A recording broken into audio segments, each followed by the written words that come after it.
na ang mga nakalagay po dito ay elder, high priest, patriarch, 70 and apostle. Then may promised blessing po dito na 10 blessings po sinabi si Elder Bruce Lee Umaki of the Council of the 12. Sabi niya po dito, yung unang blessings ay, we are members of only true and living church upon the face of the whole earth, and we have received the fullness of the everlasting gospel.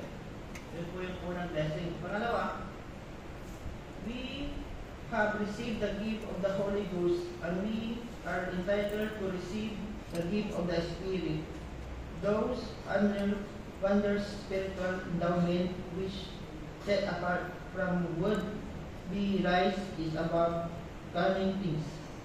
Ibig sabihin, yung mga naunang speaker po, yung mga topic nila related po dito, yung mga blessings. And pangatlo, we can sanctify this spirit and thus delivered from evils to become clean and opposite. Number 4, we can stand in the place state of the Lord Jesus Christ in administering salvation to children of men. Number 5, we have power to become the sons of the adopted and family. And number 6, we are entering to practical order. And number 7, we have the power to forgive all things. Number 8, we have power to be restored to gain eternal life. Number 9, we have power to make calling and election for sure.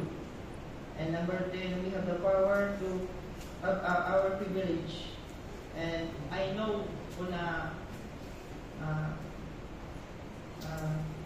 lahat po tayo ay alam po itong mga bagay na ito. Parang remind call lang po ito or